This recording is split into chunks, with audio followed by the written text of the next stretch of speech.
So, Assalamu alaikum. So, last time we discussed the first two properties of the circle theorem.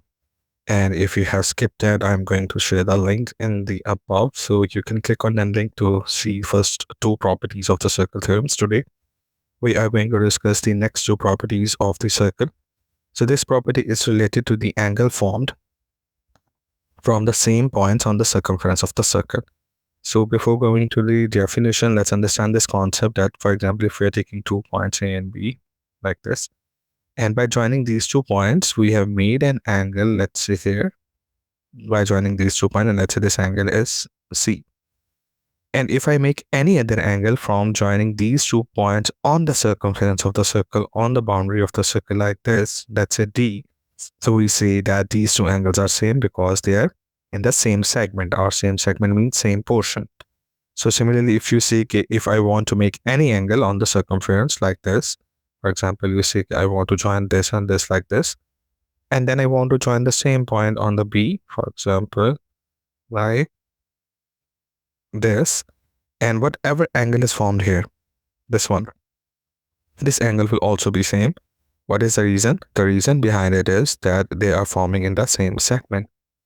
So any angle which is formed at the circumference of the circle from the same point, it would be equal, right? So if all these are x, so this angle will also be x degrees, right?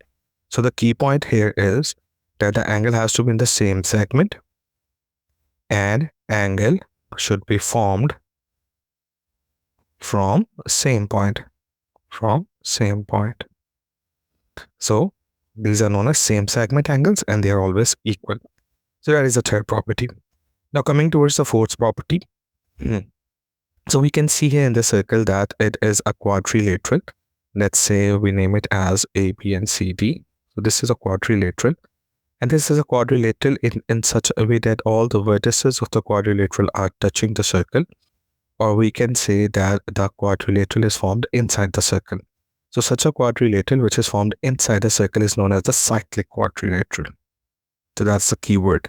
So whenever you see a cyclic quadrilateral inside a circle, the property says that the facing angles or the opposite angles, they are always equal. For example, if this is x and this is y, then their sum would be equals to 180.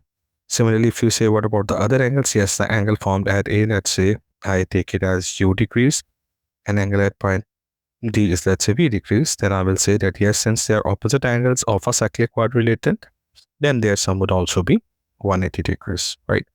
So a quadrilateral with all 4 vertices on the circumference of a circle is known as cyclic quadrilateral. And if you see such diagram in the circle, then you will say that their opposite angles or the facing angles sum equals to 180.